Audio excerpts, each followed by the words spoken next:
La habitación del hospital olía a antiséptico y esperanza, pero al despertar era solo antiséptico. Abrí los ojos y vi un techo blanco y estéril, de esos que te hacen sentir como si no estuvieras en ninguna parte. Había estado despierta toda la noche, sosteniendo su mano entre los gritos y las lágrimas, viendo a nuestro hijo llegar al mundo. Su pequeño llanto había llenado la habitación, y reí, agotada, pensando que esto era todo, el comienzo de todo. Pero ahora, la cuna junto a la cama estaba vacía. Sin manta, sin gorrito, sin bebé. Me incorporé, con el corazón latiéndome con fuerza. La silla donde ella había estado también estaba vacía. Ni bolso, ni chaqueta, ni nada. Solo una bata de hospital doblada en el asiento, como si nunca hubiera estado allí. La llamé, Elise, al principio en voz baja, pensando que quizá estaba en el baño. No hubo respuesta. Bajé las piernas de la cama, ignorando el dolor de espalda, y miré el pasillo. Las enfermeras pasaban apresuradamente, pero ninguna era ella. Tomé mi teléfono de la mesita de noche. Sin mensajes. Sin llamadas perdidas. Solo una foto nuestra del mes pasado, ella sonriendo con ese brillo, yo abrazándola, ambas con aspecto de tenerlo todo resuelto. Marqué su número. Directo al buzón de voz. Se me revolvió el estómago, todavía no era pánico, pero algo parecido. Tal vez llevó al bebé a una revisión. Me arrastré hasta la enfermería, con los calcetines deslizándose por el suelo frío. La mujer detrás del mostrador me miró con una expresión amable, pero cansada.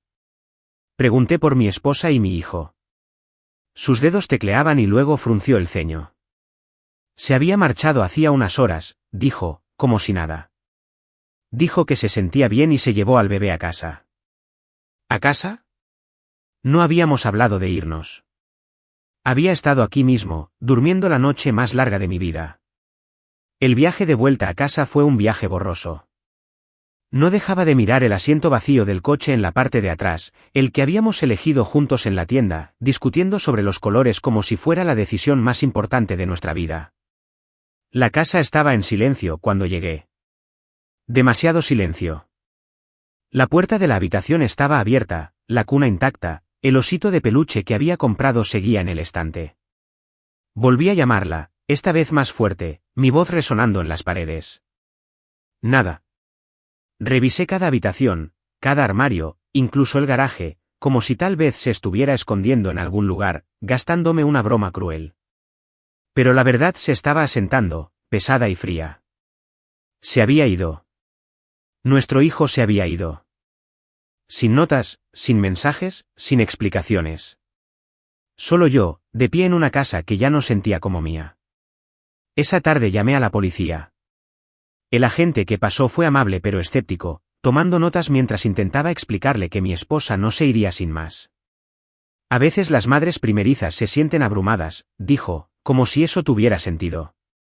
Le enseñé los papeles del alta hospitalaria, los que encontré arrugados en la basura. Prometió denunciar a la persona desaparecida, pero me advirtió que quizá no llegara muy lejos, después de todo, ella era adulta y se había llevado al bebé legalmente. Legalmente. La palabra se me quedó atascada en la garganta como un hueso. Pasé los siguientes días llamando a hospitales, amigos, a sus compañeros de trabajo, a cualquiera que pudiera saber algo. Nadie lo sabía. Su teléfono permaneció apagado. Sus redes sociales estaban en silencio. Fue como si se hubiera desvanecido en el aire, y yo me quedé persiguiendo a un fantasma. Las semanas transcurrieron lentamente, cada una más pesada que la anterior. Dejé de dormir y de comer mucho. La habitación del bebé permaneció intacta, un museo de lo que pudo haber sido. Mi vecina Priya empezó a venir, a traerme café y a obligarme a hablar. Había sido enfermera, sabía cómo funcionaban los hospitales y no se andaba con rodeos. No desapareció sin más, me dijo una noche, sentada en mi sofá con el portátil abierto. La gente no desaparece así a menos que quiera. No quería creerlo, pero las pruebas se acumulaban. La ropa de Elise había desaparecido del armario. Su taza favorita no estaba en el fregadero. Pequeños detalles que no había notado al principio, detalles que indicaban que ella lo había planeado.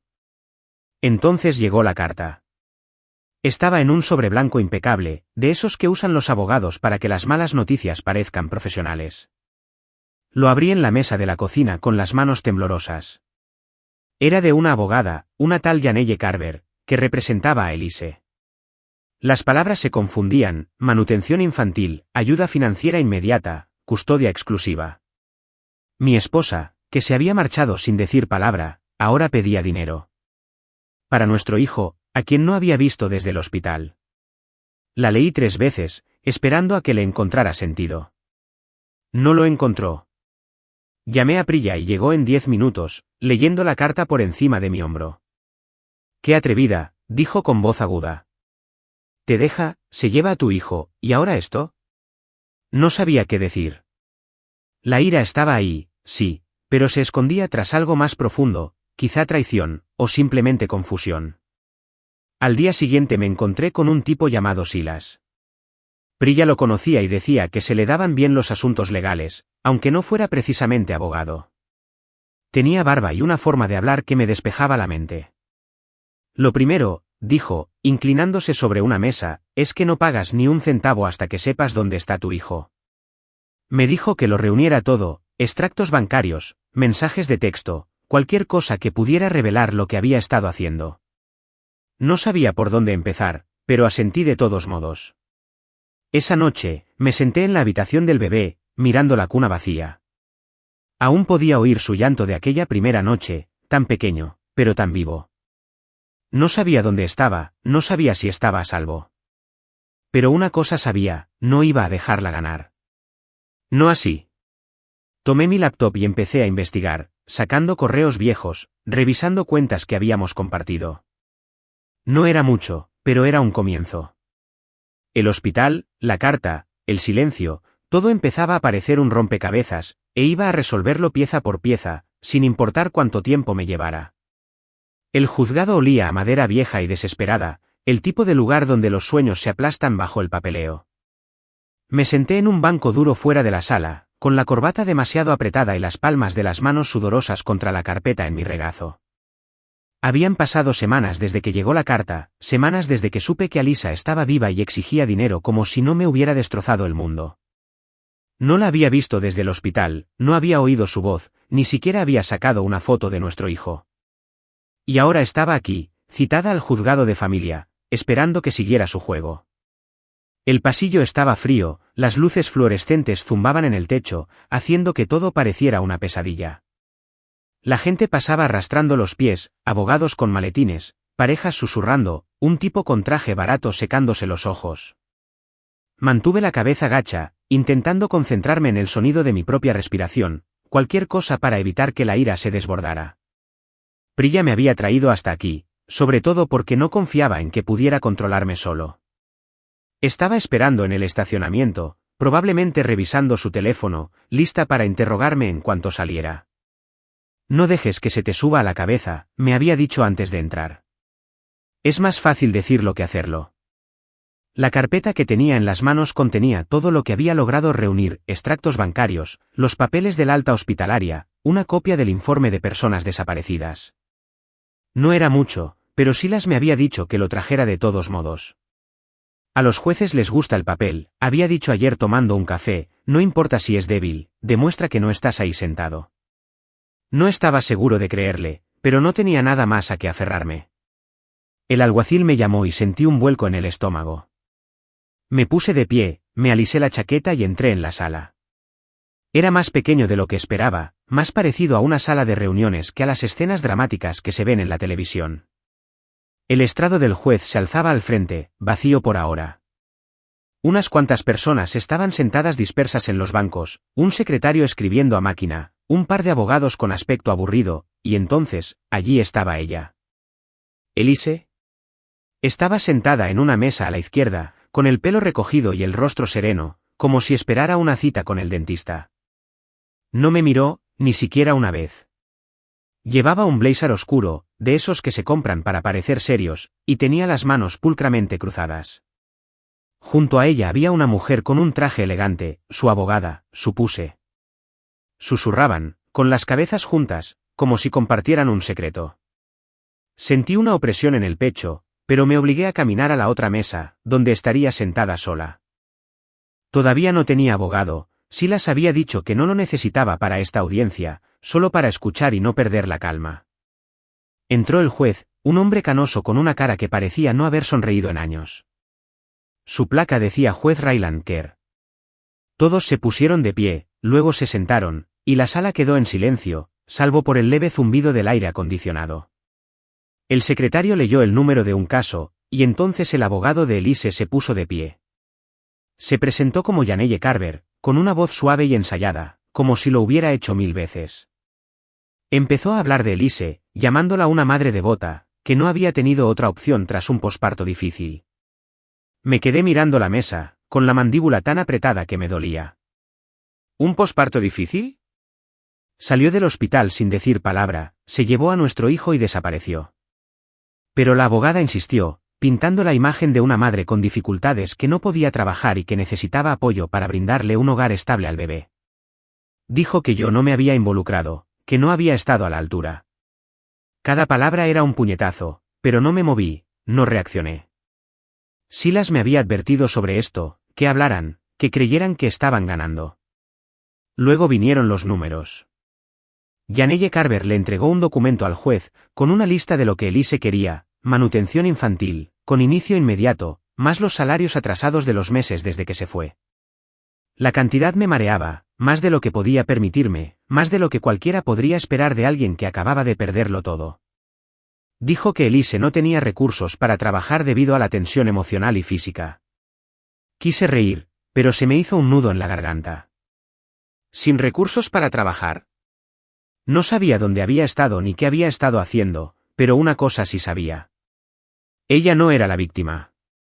El juez asintió, garabateando algo, con el rostro indescifrable. Me preguntó si tenía algo que decir.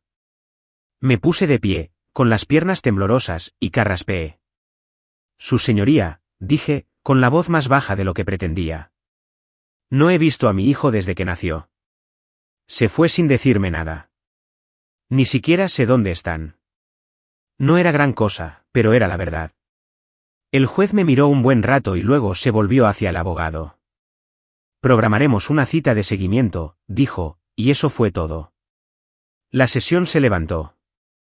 Salí sintiéndome como si me hubiera atropellado un camión. Elise ya se había ido, su abogado la seguía de cerca, sus tacones resonando en el suelo. No me había dicho ni una palabra, ni siquiera me había mirado. Me quedé en el pasillo, con la carpeta aún en las manos, preguntándome qué debía hacer. Mi teléfono vibró, preguntándome si estaba bien. No contesté. No pude. La ira estaba ahí ahora, ardiente y aguda, pero no era solo ira. Era la forma en que se había sentado allí, tan engreída, tan segura de que conseguiría lo que quería. Como si no fuera nada, como si lo que ella había hecho no importara. Pensé en nuestro hijo, dondequiera que estuviera, y apreté la carpeta con fuerza. No tenía ningún plan, la verdad, pero sabía que no iba a dejar que esto terminara allí. Volvería a la casa, investigaría más a fondo, encontraría algo, cualquier cosa, que pudiera mostrarle al juez quién era ella realmente. La audiencia había terminado, pero esto no. Ni de lejos. Me dirigí a la salida, con el juzgado aún bullendo a mi alrededor, y salí a la luz del día, lista para luchar por la verdad, costara lo que costara. La sala del tribunal se sentía más apretada hoy, como si las paredes me oprimieran, o tal vez solo fuera el peso de todo amontonándose. Me senté en mi mesa, en el mismo sitio que antes, con las manos cruzadas para evitar que me temblaran. El aire olía a café rancio y cera para pisos, y un murmullo de susurros llenaba la sala. Abogados, oficinistas, algunos desconocidos en la trastienda que no reconocí. Elise ya estaba allí cuando entré, sentada con su abogado, con una expresión de confianza en su rostro. Hoy llevaba una chaqueta diferente, gris en lugar de negra, y llevaba el pelo recogido como si se hubiera pasado horas preparándose. No me miró, igual que la última vez, pero podía sentir la energía que emanaba de su petulancia, como si creyera que ya había ganado. Mantuve la vista fija en el estrado vacío del juez, intentando mantener la calma, pero el pulso me martilleaba en los oídos. Esta era la audiencia de seguimiento, aquella en la que se suponía que se decidirían las cosas, y aún no tenía suficiente con qué pelear. Solo una carpeta de papeles, algunos extractos bancarios y un informe de persona desaparecida que no había llevado a ninguna parte. El juez que entró y todos se pusieron de pie, la sala quedó en silencio, salvo por los papeles. Se acomodó en su silla, con el rostro tan indescifrable como siempre, y le indicó a la secretaria que comenzara. La abogada de Elise, Janelle Carver, se levantó primero, alisándose la falda antes de empezar su discurso. Continuó hablando de las dificultades económicas y el sacrificio maternal, igual que la última vez, pero ahora con un montón de documentos que lo respaldaban, cartas de un médico del que nunca había oído hablar, una especie de declaración de la renta que demostraba que Elise no tenía nada. Todo estaba tan pulido, tan ensayado, como si hubieran pasado semanas construyendo una historia donde yo era el malo. Escuché con la mandíbula apretada, esperando mi turno para decir algo, lo que fuera, pero el juez seguía escribiendo, con el bolígrafo rascando más fuerte de lo debido. Entonces Elise habló. Janelle le pidió que le explicara su situación, y ella se puso de pie, con voz suave pero clara, como si leyera un guión. He estado pasando apuros, dijo, con la mirada fija en algún lugar por encima de la cabeza de la jueza. No tengo trabajo ahora mismo y estoy haciendo todo lo posible por cuidar de nuestro hijo. Ha sido duro estar sola, sin apoyo. Hizo una pausa, dejando las palabras en el aire, y sentí un nudo en el estómago. ¿Sola? ¿Sin apoyo? Se marchó, se llevó a nuestro hijo y me dejó solo con preguntas. Pero no había terminado. Se giró un poco, sin mirarme, y dijo, no tengo trabajo, así que no dejaré de aprovecharme de ti. Las palabras fueron como una bofetada, bruscas y deliberadas, y entonces la habitación explotó. Risas, fuertes y repentinas, provenientes de la última fila, donde estaban sentadas algunas de sus amigas. Se taparon la boca, pero ya era demasiado tarde. Incluso Janelle Carver se quedó paralizada, con el rostro crispado como si quisiera desaparecer. El juez golpeó el mazo, una vez, con fuerza, y el ruido cesó, pero el aire era diferente ahora, cargado de algo que no podía identificar. Me quedé allí sentado, aturdido, con las manos agarradas al borde de la mesa. Aprovechándome de ti. Lo dijo en voz alta, delante de todos, como si fuera una broma. Como si humillarme fuera el objetivo. La risa se había ido, pero resonaba en mi cabeza, mezclándose con el recuerdo de esa cuna vacía, la habitación del hospital, las semanas de silencio. Quería levantarme, gritar, decirle al juez que mentía, que lo había planeado, que no le importaba nuestro hijo, ¿eh? Solo quería hacerme daño, pero no lo hice. Me quedé callada, respirando entrecortadamente, porque Silas me lo había inculcado. No reacciones, no les des nada. El juez observaba, con la mirada moviéndose entre Alisa y su abogado, quien le susurraba algo, probablemente rogándole que se callara. Alisa se sentó, con la cara roja, pero aún desafiante, como si no le importara lo que pensaran los demás. La audiencia continuó, pero apenas la oí. Janelle intentó recuperarse, hablando del contexto emocional y el estrés, pero el juez ya no la escuchaba con tanta atención. Hizo algunas preguntas sobre la situación de vida de Alisa, sobre dónde se alojaba el bebé, y sus respuestas fueron vagas, demasiado vagas. Me di cuenta de que lo notó, porque su alfiler dejó de moverse y se recostó, entrecerrando los ojos. Llegó mi turno y me puse de pie, con la voz más firme de lo que esperaba. Su señoría, dije, no sé dónde está mi hijo. No lo he visto desde el hospital. Se fue sin decirme nada y ahora me pide dinero, pero ni siquiera sé si está a salvo. No fue mucho, pero fue sincero, y por primera vez sentí que alguien me escuchaba. El juez asintió, solo una vez, y dijo que nos volveríamos a reunir en una semana. Otro retraso, otro día de espera, pero esta vez no lo sentí como una pérdida. Salí de la sala con la carpeta bajo el brazo y la risa aún resonando en mis oídos. Alisa y su abogado se habían ido antes de que llegara al pasillo, probablemente para recomponerse, para pensar en cómo darle la vuelta a la situación. No me importaba. Algo se había movido ahí dentro, algo que podía usar. Se había mostrado, solo por un segundo, y no iba a dejarlo pasar. Me dirigí a casa, el camino era un torbellino de semáforos en rojo y pensamientos a medio formar. Priya me esperaba en casa, como siempre, con su portátil abierto sobre la mesa de la cocina. «¿Qué tal?», me preguntó, pero no le respondí enseguida. Dejé caer la carpeta y empecé a hablar de las risas, de lo que había dicho a Lisa, de cómo la había mirado el juez. Priya me escuchó con la mirada fija, y cuando terminé, se recostó y dijo: «Está cavando su propia tumba. Solo tienes que seguir adelante». Esa noche, me senté en mi oficina, la casa estaba a oscuras, salvo por el brillo de la pantalla de mi ordenador. Había estado documentándolo todo, tal como me había dicho Silas, cada llamada a la policía, cada correo electrónico que había enviado, cada recibo que pude encontrar. No era suficiente, todavía no, pero algo era algo. Saqué nuestros viejos extractos bancarios, los de antes de que se fuera, y empecé a revisarlos. Había cargos que no había notado antes, pequeños, gasolineras, cafeterías, lugares que no reconocía. Los anoté, con el bolígrafo moviéndose más rápido, la mente a 1000 por hora. Había estado tan segura en ese tribunal, tan segura de que me rendiría. Pero ya no era ese tipo. Era el tipo que la había oído reír, el que la había visto resbalar. Y me iba a asegurar de que todos los demás también lo vieran. El reloj marcaba la medianoche. Pero no me detuve. Cada detalle, cada momento, ella creía que me lo había perdido todo, pero no era así. Estaba observando ahora, y no iba a parpadear. La casa estaba demasiado silenciosa esta noche, ese tipo de silencio que te aprieta los oídos hasta que puedes oír tu propio latido. Estaba sentado en mi oficina, una pequeña habitación al fondo, rodeado de montones de papeles y una pantalla de ordenador que empezaba a desenfocarse tras horas de mirarla fijamente. La lámpara del escritorio proyectaba un círculo de luz intenso, haciendo que el resto de la habitación pareciera ocultar algo. Había estado así desde que llegué del juzgado, con las palabras de Elise aún dando vueltas en mi cabeza: «Te estoy absorbiendo», había dicho. Y la risa que siguió me hirió más de lo que quería admitir.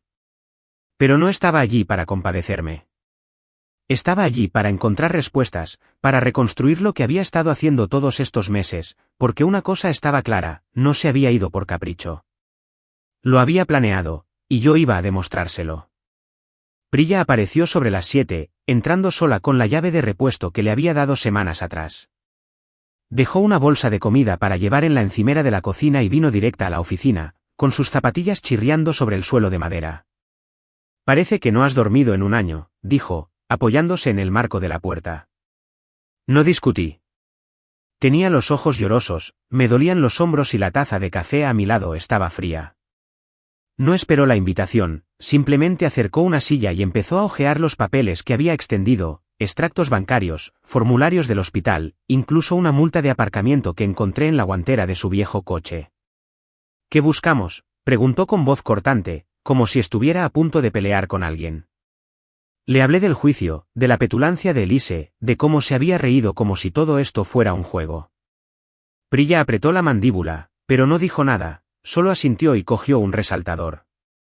«Busquemos algo que no le haga reír», dijo. Empezamos con los registros bancarios, los de la cuenta conjunta que compartíamos antes de que se fuera.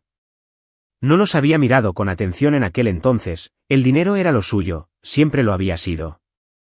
Ella pagaba las cuentas, manejaba el presupuesto, y yo confiaba en ella.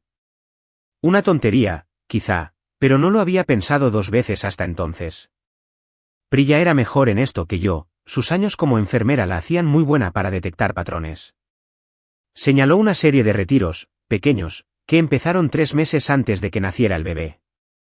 $50 por aquí, 100 por allá, siempre en efectivo, siempre en cajeros automáticos que no reconocí. «Esto no es normal», dijo, dando vueltas desde una gasolinera a 2 pueblos de distancia. «¿Quién necesita efectivo tan a menudo?». No tenía respuesta, pero lo sentía como un hilo, algo de lo que tirar. Luego estaba el tema médico. Alisa había declarado ante el tribunal que había estado demasiado agobiada emocionalmente para trabajar, pero encontré un cheque de reembolso de su seguro, con fecha de 1 mes antes de su partida. Era para una consulta médica que no recordaba, un especialista de otro condado. Llamé a la oficina al día siguiente, fingiendo estar confundida por una factura, pero no me dijeron mucho, solo que la consulta había sido de rutina. Cuidados de rutina, mi pie. Estaba sana, radiante, contándole a todos lo emocionada que estaba por el bebé. Priya investigó más, usando sus antiguos contactos hospitalarios para sacar algunas fortalezas. Aún no había nada concreto, pero consiguió un nombre, una clínica que no coincidía con la que Alisa había estado visitando. Era otra pieza, pequeña pero pesada. Silas llamó más tarde esa noche, con la voz entrecortada por el teléfono, como si estuviera paseando por ahí. Le envié fotos de lo que encontramos, y ya estaba pensando 3 pasos por delante. Esto está bien, dijo, pero no es suficiente. Necesitas una historia, no solo pruebas. Algo que lo conecta todo. Me dijo que siguiera investigando, que buscara cualquier cosa que mostrara intenciones, correos electrónicos, mensajes de texto, incluso correo que pudiera haber ocultado. Está jugando a la defensiva, dijo. Tienes que atacar. Aún no sabía qué significaba eso, pero me quedó grabado como un desafío que no podía ignorar. Antes de colgar, añadió, y no dejes que se te suba a la cabeza. Ella quiere que te enojes. La gente enojada comete errores. No dormí mucho después de eso. La oficina se convirtió en mi mundo, los papeles y la pantalla, mi única compañía una vez que Priya se fue a casa. Empecé a revisar otras cosas, su vieja laptop, la que había dejado en el armario, aún conectada a nuestra cuenta compartida en la nube. Casi todo era basura, pero había una carpeta con la etiqueta Cosas de bebé que me llamó la atención. Dentro había documentos escaneados, el certificado de nacimiento de nuestro hijo, su tarjeta de la Seguridad Social, e incluso una pulsera del hospital. Pero la dirección del certificado no era la nuestra. Era un apartado postal en un pueblo del que nunca había oído hablar, a 2 estados de distancia. Se me congelaron las manos al mirarlo. Lo había cambiado, lo había desviado, como si nos estuviera borrando de su vida. Lo imprimí, lo añadí a la pila y seguí adelante. Por la mañana, tenía un cronograma, aproximado pero real. Retiros, visitas al médico, ese apartado de correos, empezaba a parecer que llevaba una vida secreta mucho antes del hospital. Priya regresó con café y bagels, con la mirada fija en los papeles nuevos que había fijado en un tablero de corcho. Das miedo cuando estás concentrada, dijo, riendo a medias, pero noté que estaba impresionada. Comparamos las fechas, comparando los retiros con los lugares que había visitado. Uno me llamó la atención, un cargo de hotel, 2 semanas antes del parto, en una ciudad que nunca había mencionado visitar. No era mucho, pero era algo que no podía explicar. Podía sentirlo ahora, la verdad acercándose, como una sombra que se alejaba de la luz. Me recosté en la silla, con el cuello rígido, y miré el tablero. Ya no se trataba solo de dinero ni de la custodia. Se trataba de nuestro hijo, de dónde estaba, de por qué había hecho esto. Cada recibo, cada fecha, cada mentira, era un paso hacia él. No sabía qué encontraría después, pero sabía que no me detendría. Elise pensó que podría reírse de esto, pero yo me rendiría. Se equivocó. Cerré la laptop, agarré otra pila de papeles y empecé de nuevo. El silencio de la casa ya no era pesado, sino que estaba lleno de propósito. Estaba construyendo algo, algo que ella no podía ignorar, y cuando llegara el momento, estaría listo para mostrárselo todo. El aire en la casa se sentía denso hoy, como si estuviera conteniendo la respiración, esperando a que algo se rompiera. Me senté a la mesa de la cocina, con la superficie llena de papeles y una taza de café medio vacía, mirando la carta que había llegado ayer. Era la abogada de Elise, Janelle Carver, con una actitud formal y directa, ofreciéndome un acuerdo. Sus palabras eran educadas pero frías: derechos de visita para nuestro hijo, 2 veces al mes, supervisados, a cambio de una pensión alimenticia mensual que me revolvió el estómago.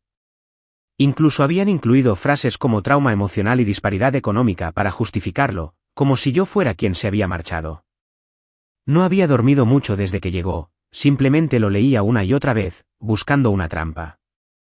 Era el día antes de la audiencia final, y esta era su última jugada: presionarme para que firmara, para que cediera, para que dejara que Elise se llevara todo.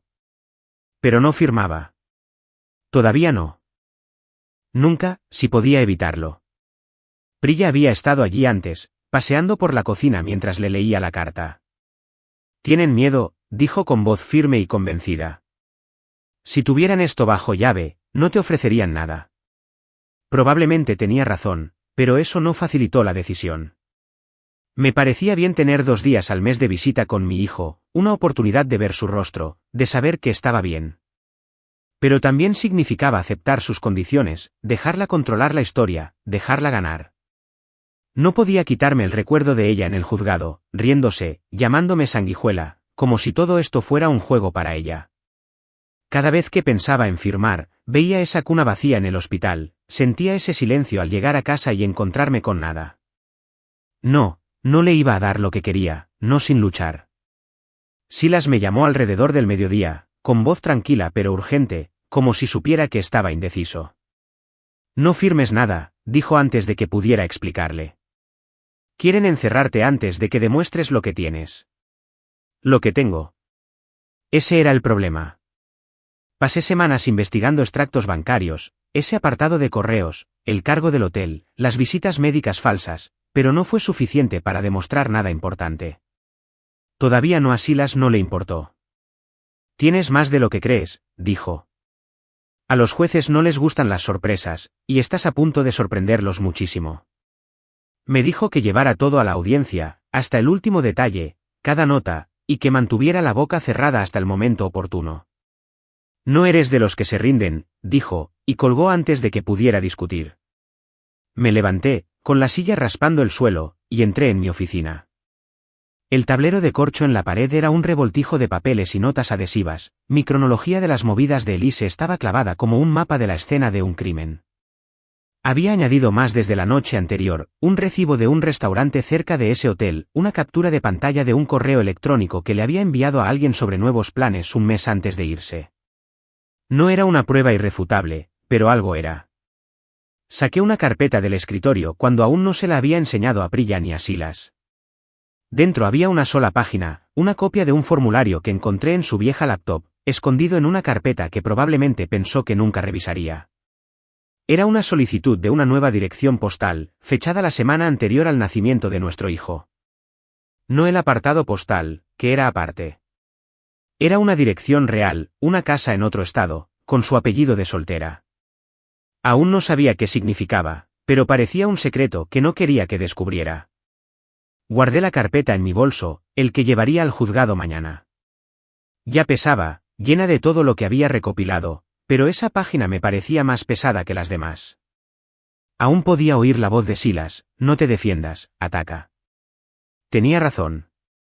Había estado reaccionando todo este tiempo, luchando por seguirle el ritmo, pero mañana era diferente. Mañana, yo sería quien tendría algo que decir. Caminé hacia la sala, la casa aún en silencio, y me paré frente a la puerta del cuarto de los niños. No había entrado mucho desde que se fue, no había podido enfrentar la cuna, el oso de peluche, el espacio vacío donde debería haber estado nuestro hijo. Pero esta noche, abrí la puerta y entré. La habitación olía a polvo y recuerdos, y por un instante, casi pude oír su llanto de aquella primera noche, tan leve pero tan real.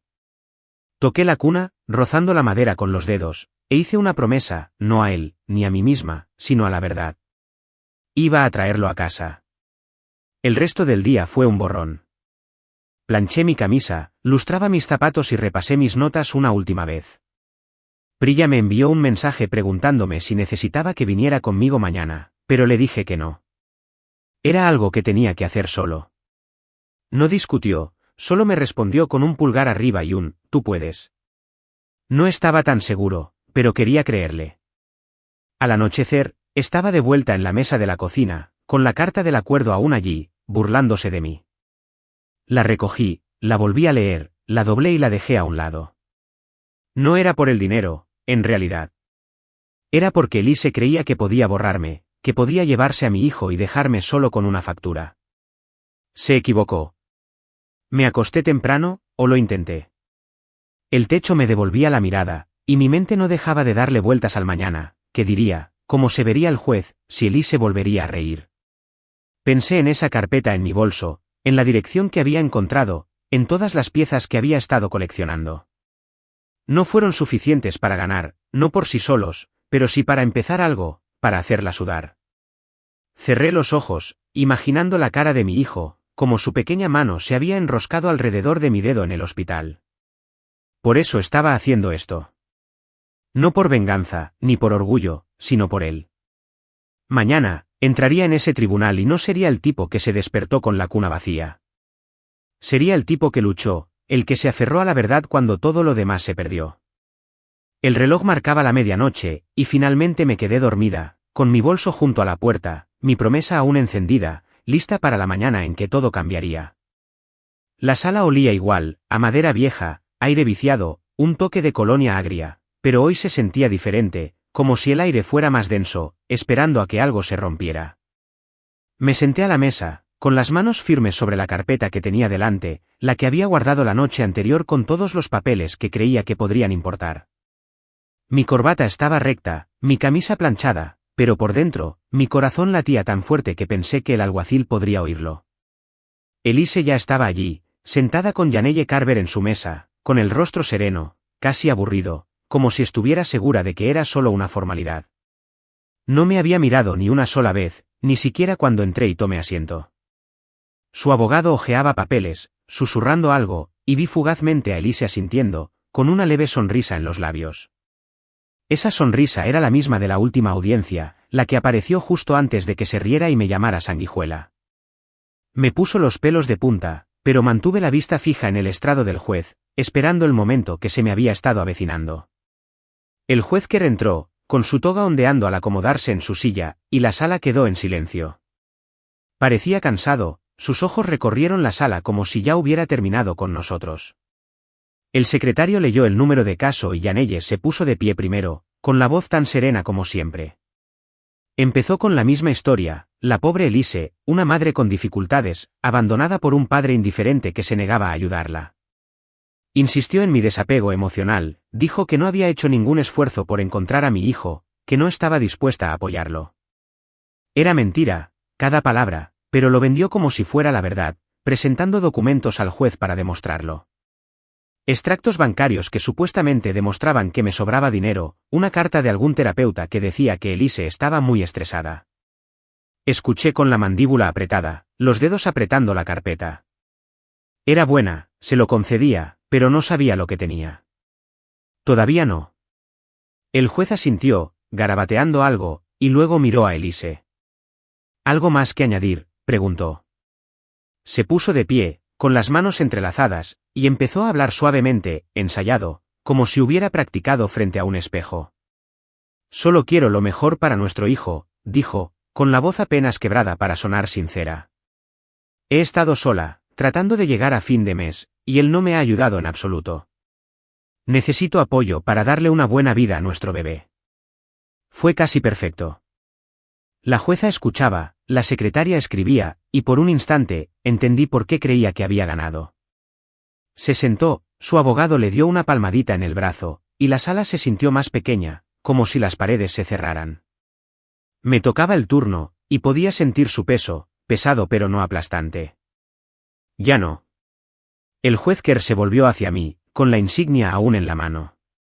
Señor Rowan, ¿algún comentario final?, preguntó con tono monótono, como si no esperara gran cosa. Me puse de pie, con las piernas firmes, y respiré hondo. En realidad, su señoría, dije, con la voz más clara de lo que esperaba. Tengo algo que añadir. Las palabras quedaron fijas, nítidas y deliberadas, y por primera vez, vi a Elise mirarme, apenas un instante, sin sonreír. Metí la mano en mi bolso y saqué la carpeta, la que llevaba como un salvavidas. Quisiera presentar unos documentos, dije, acercándome para entregárselos al secretario.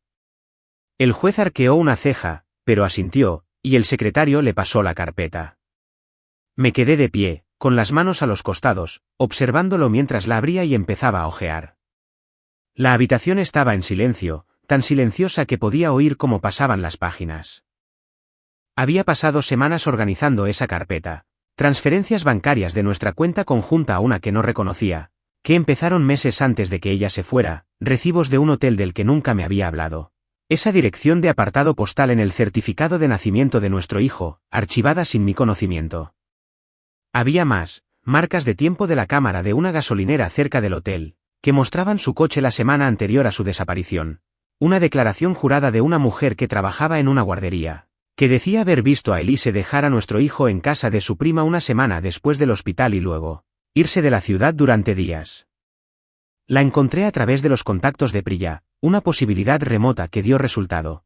Y luego estaba el correo electrónico, el que saqué de su vieja portátil, donde le había escrito a alguien sobre empezar de cero y asegurarse de que él no la siguiera. No era una confesión, pero casi. El rostro del juez no cambió mucho, pero sus cejas seguían subiendo, página tras página. Yanelle Carver se había puesto de pie, diciendo algo sobre documentos no verificados y el procedimiento adecuado, pero su voz temblaba, como si no lo hubiera previsto. Elise ya no sonreía. Miraba fijamente la mesa, con las manos tan apretadas que tenía los nudillos blancos. No la miré mucho tiempo, no hacía falta. El juez levantó una mano, interrumpiendo a Yanelle, y siguió leyendo. Esto es interesante, dijo finalmente en voz baja, como si hablara consigo mismo. Dejó la carpeta y me miró. ¿Te refieres a que el programa intenta engañar? Asentí.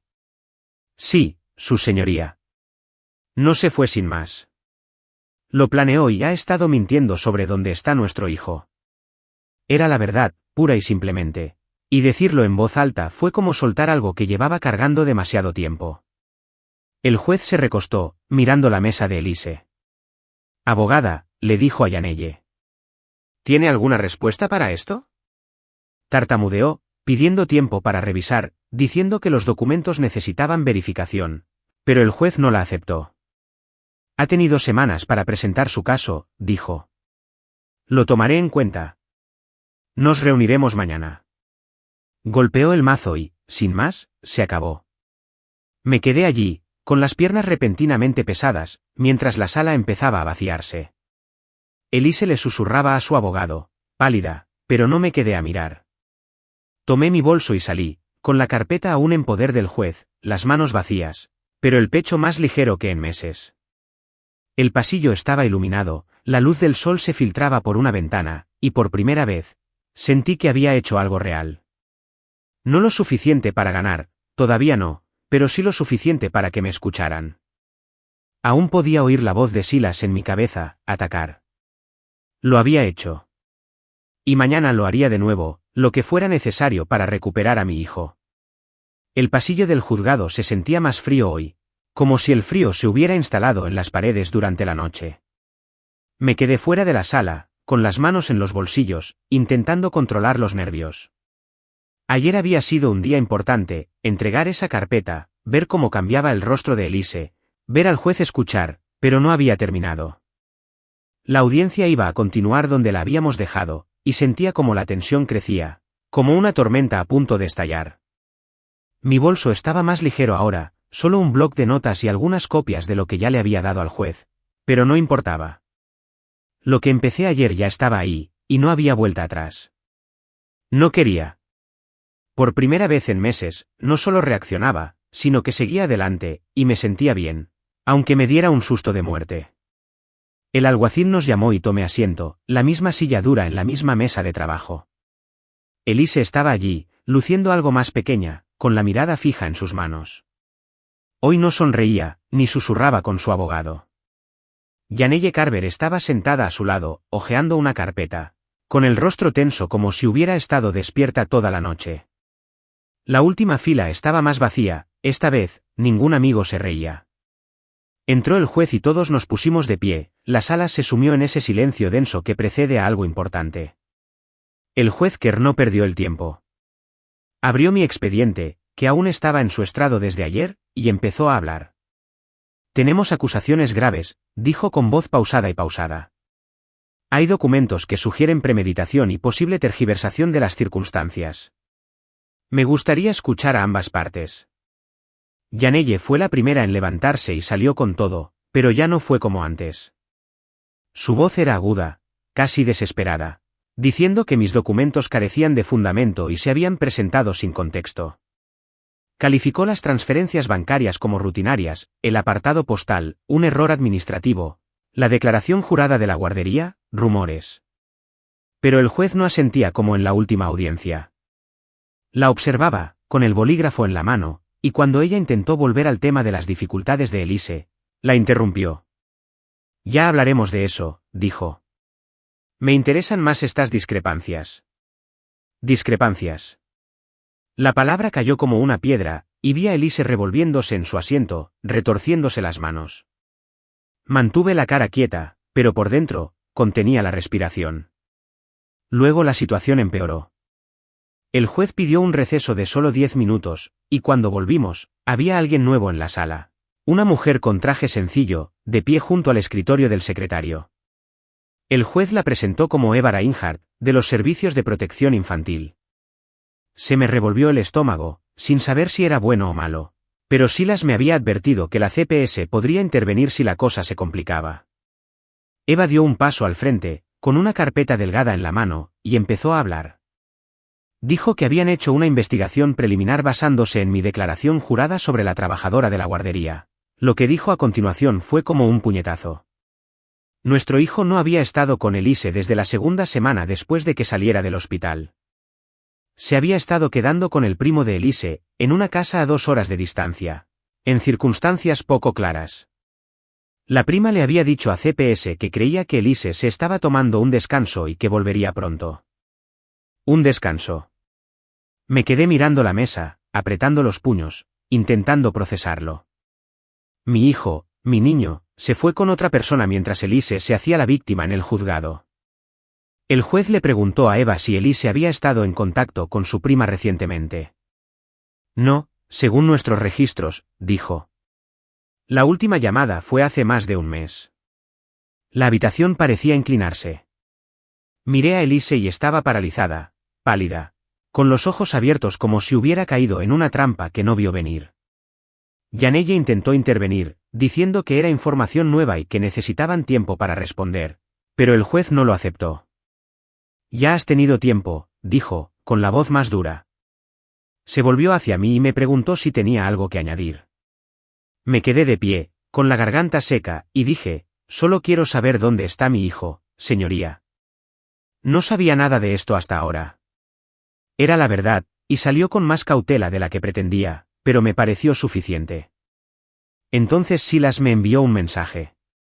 Había estado esperando afuera, controlando el progreso a través de un amigo en la secretaría. Revisa el Venmo, escribió. Casi lo había olvidado. La semana pasada, Priya encontró una cuenta pública de Venmo vinculada a Elise, una que no había ocultado bien. Había pagos, pequeños pero regulares, a un tal Darien Lack, cientos de dólares de los últimos meses, etiquetados como cenas o gasolina. Había impreso las transacciones, por si acaso, y estaban en mi bolso. No sabía quién era Darien, pero sí las presentía que no era solo un amigo.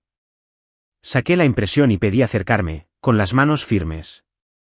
Su señoría, dije, encontré estos pagos de su cuenta, después de que ella alegara no tener dinero.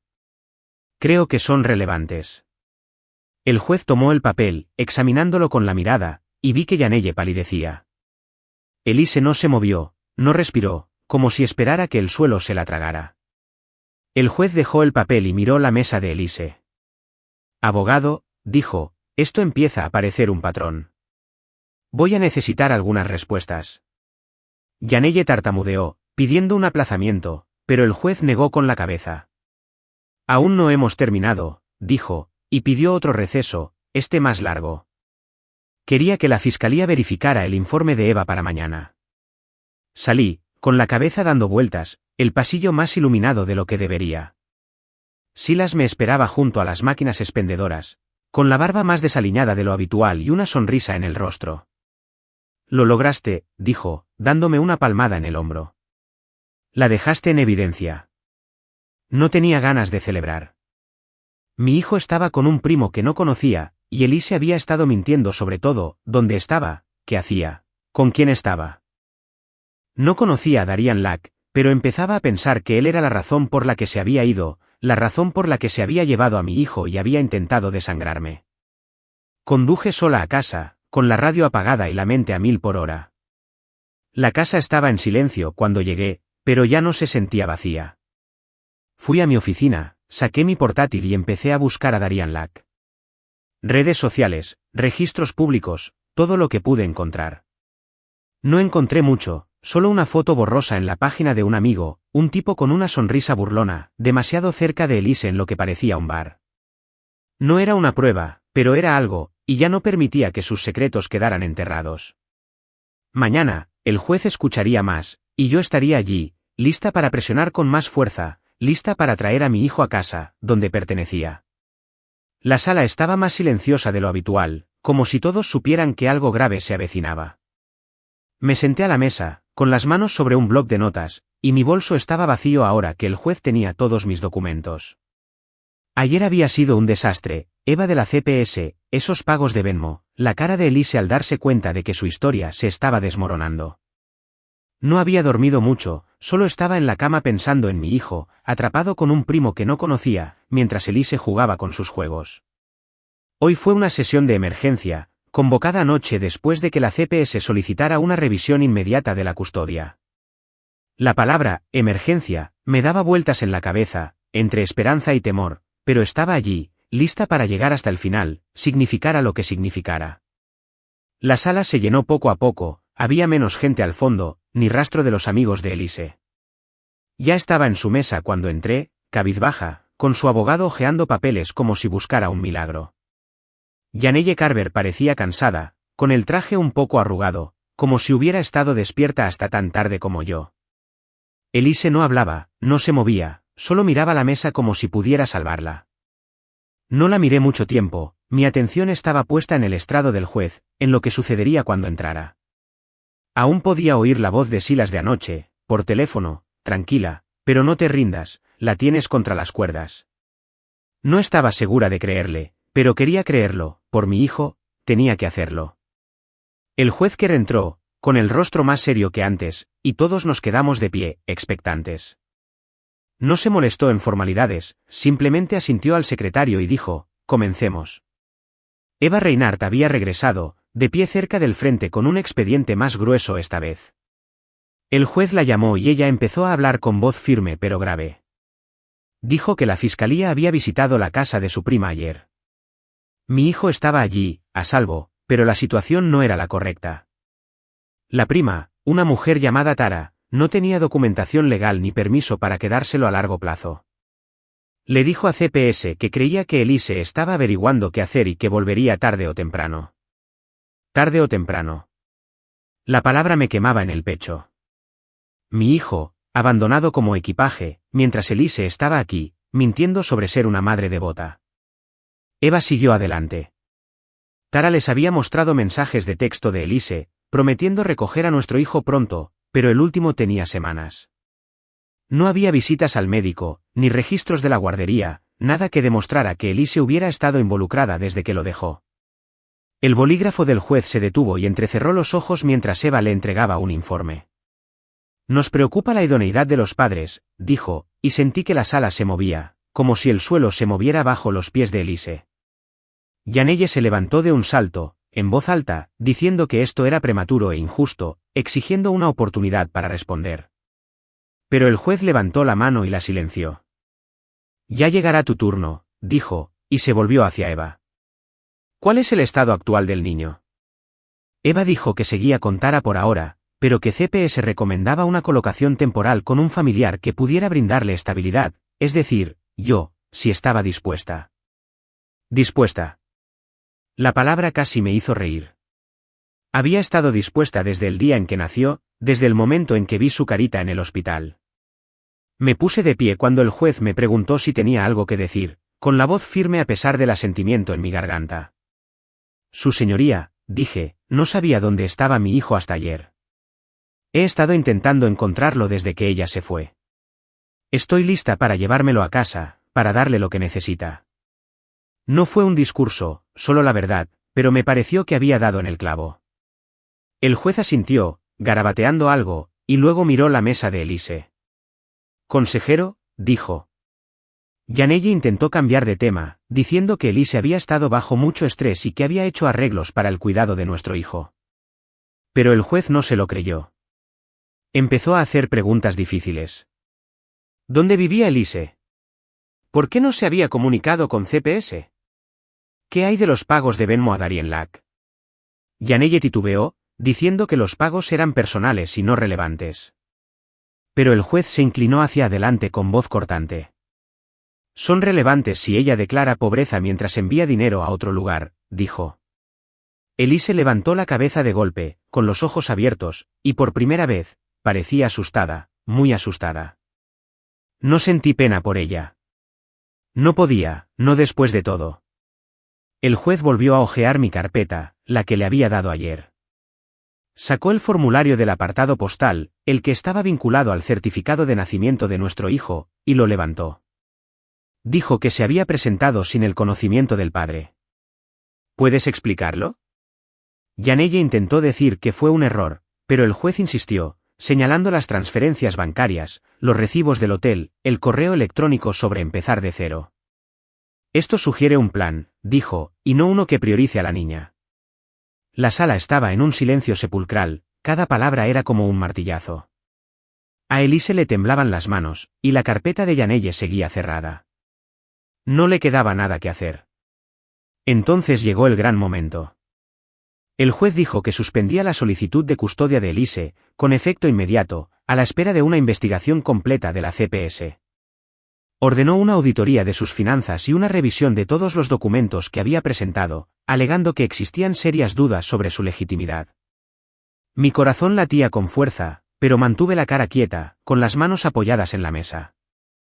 El juez me miró con una mirada más suave que antes. Señor Rowan, dijo, la CPS trabajará con usted para gestionar la custodia temporal, suponiendo que la evaluación sea correcta. ¿Está preparado para eso? Asentí, con la voz casi quebrada. Sí, su señoría. Estoy listo. Golpeó el mazo, dando por terminada la sesión, y la sala empezó a vaciarse, pero me quedé allí sentado, asimilando la situación. Al principio, Elise no se movió, su abogado susurraba con urgencia, pero no me importó. Me puse de pie, agarré mi libreta y salí. El pasillo se sentía más iluminado que nunca. Eva me sorprendió afuera, entregándome una tarjeta con su número. Tendremos que hacer una visita a domicilio, dijo, pero pinta bien. Le di las gracias en voz baja y me dirigí al estacionamiento. Silas me esperaba junto al coche, con una sonrisa más amplia que ayer. Te lo dije, dijo, pero aún no tenía palabras para describirlo. Mi hijo no había llegado a casa, no del todo, pero estaba más cerca que nunca desde aquella habitación del hospital. Conduje de vuelta, la carretera se desdibujaba, pensando en la habitación del bebé, en la cuna que limpiaría esa noche. Las mentiras de Elise se desmoronaban, y yo era quien estaba de pie, lista para recoger los pedazos por mi hijo. La sala del tribunal estaba abarrotada hoy, más que antes, como si se hubiera corrido la voz de que algo grave estaba ocurriendo. Me senté a la mesa, con las manos firmes pero el pecho apretado, sabiendo que era el fin. La audiencia final, aquella en la que el juez lo decidiría todo. El aire olía a polvo y tensión, y el murmullo de susurros desde la última fila me parecía estática. Elise estaba allí, sentada con Yanelle Carver, pero ahora parecía diferente, más pequeña, con el rostro pálido, la mirada fija en todas direcciones como si esperara que saltara una trampa. La carpeta de su abogado estaba abierta, pero ya no era la misma pila de papeles que antes. No la miré mucho tiempo. Mi atención estaba en el estrado del juez, en el momento por el que había estado luchando desde que esa cuna vacía me devolvió la mirada hacía meses. El juez Kerr entró, con su toga pesada y decidida, y la sala se quedó de pie, para luego sumirse en el silencio. No se molestó en preámbulos, simplemente abrió un expediente, más grueso que mi carpeta ahora, probablemente lleno de informes de la fiscalía y lo que fuera que hubiera estado revisando. Estamos aquí para resolver los asuntos de custodia y manutención, dijo, con esa voz que ya reconocía. Revisé todas las presentaciones, incluyendo la nueva información de los servicios de protección infantil y las auditorías financieras. Se me encogió el estómago, pero mantuve la cara quieta, con las manos apoyadas en la mesa. Este era el momento, aquel en el que lo había volcado todo, cada trasnochada, cada recibo, cada llamada a Silas y Priya. Todo se dirigía hacia aquí. El juez empezó con la fiscalía. Eva Reinhardt no estaba en la sala, pero su informe sí, y él lo resumió. Mi hijo había estado con Tara, la prima de Elise, desde poco después de su ingreso en el hospital, sin ninguna prueba de que Elise hubiera estado involucrada en su cuidado. Tara no tenía autoridad legal ni papeleo, y la casa ni siquiera estaba preparada para un bebé, ni cuna ni fórmula, solo un improvisado arreglo en una habitación de invitados. Los servicios de protección infantil, CPS, habían entrevistado a los vecinos, quienes dijeron que Elise no había sido vista en semanas. La voz del juez se mantuvo serena, pero sus palabras fueron cortantes, como una cuchilla. Esto plantea serias dudas sobre la idoneidad de los padres, dijo, mirando hacia la mesa de Elise. Yanelle se puso de pie, intentando interrumpir, diciendo algo sobre arreglos temporales y malentendidos, pero el juez levantó la mano. Ya llegará tu turno, dijo, y ella se sentó, con el rostro tenso. Luego vinieron las finanzas. El juez levantó un informe del auditor del tribunal, alguien a quien no conocía, pero que claramente había estado ocupado. Los registros bancarios de Elise, que ni siquiera había visto, mostraban depósitos regulares de una fuente desconocida, canalizados a través de la cuenta de Venmo que encontré, la vinculada a Darien Lac. El juez no mencionó su nombre, pero no hizo falta. Estas transacciones contradicen las acusaciones de dificultades económicas, dijo, con la mirada fija en Elise. Había dinero disponible, pero al parecer no se usó para el cuidado de la niña. Oí a Yanelle susurrándole a Elise, urgente y en voz baja, pero Elise no respondió. Solo miraba fijamente la mesa, con las manos tan apretadas que tenía los nudillos blancos. El juez pasó a mi carpeta, la que le había entregado días atrás. Enumeró las piezas, las transferencias bancarias, el apartado postal, los recibos del hotel, ese correo electrónico sobre empezar de cero. Esto sugiere un intento deliberado de ocultar intenciones, dijo, y de tergiversar las circunstancias ante este tribunal. Deliberado. La palabra quedó suspendida en el aire, pesada y definitiva. Yanelle lo intentó de nuevo, poniéndose de pie para decir que los documentos no estaban verificados y que mis motivos eran vengativos, pero el juez la interrumpió. Las pruebas hablan por sí solas, dijo, y por primera vez, vi a Elise estremecerse, como si la hubieran golpeado. No sentí triunfo, no exactamente, solo un leve alivio de que alguien más finalmente viera la verdad. Entonces llegó el fallo. Mi corazón latía con fuerza, pero me quedé quieto, con la mirada fija en el juez. Sobre la custodia, dijo, le otorgo la custodia física completa al padre, a la espera de la aprobación final de la CPS. Custodia completa. Sus palabras me impactaron como una ola, arrasándome, y por un instante, me quedé sin aliento. Siguió adelante, la custodia legal sería compartida por ahora, pero el acceso de Elise sería restringido. Solo visitas supervisadas, hasta que completara una evaluación ordenada por el tribunal. Psicológica y financiera, dijo, para determinar su capacidad de intención. Escuché un grito ahogado desde su mesa, pero no miré. No pude. Mi hijo volvía a casa. Eso era todo lo que importaba. El juez pasó a la cuestión de la manutención infantil. La solicitud de manutención es denegada, dijo con voz firme. No hay pruebas creíbles que respalden la alegación de necesidad, y persisten dudas sobre la gestión financiera de la madre. Denegado. Se quitó otro peso de encima, no por el dinero, sino porque significaba que sus mentiras no habían funcionado. El juez añadió algo más. Elise debía cubrir las costas judiciales, y cualquier presentación futura requeriría aprobación previa para evitar demandas frívolas. Era una advertencia, clara como el agua, y la sala la percibió. Cerró su expediente, miró ambas mesas y dijo, este tribunal espera honestidad. Cuando eso falta, hay consecuencias. Entonces golpeó el mazo, y se acabó. La sala estalló, no en voz alta, sino en un murmullo de movimiento, susurros, sillas raspando. Elise se derrumbó, con los hombros temblando y la voz entre sollozos, mientras se inclinaba hacia Yanelle. Por favor, dijo, tan alto que la oí. Solo necesito otra oportunidad. El juez ya estaba de pie, listo para irse, pero se detuvo y la miró. Has tenido oportunidades, dijo, y luego salió. La última fila estaba en silencio, sin risas ni sonrisas.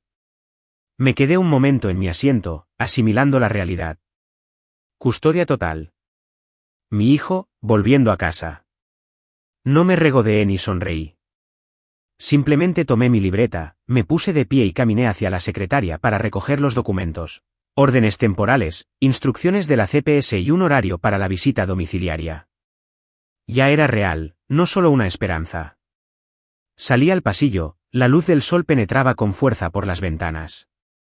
Silas me esperaba, apoyado en una pared, con una sonrisa más suave de lo habitual. Lo conseguiste, dijo, pero yo solo asentí, todavía procesando la información. Priya me envió un mensaje. Había estado atrapada en el trabajo, pero quería saberlo todo. La llamaría más tarde para contarle los detalles, pero ahora mismo necesitaba mudarme.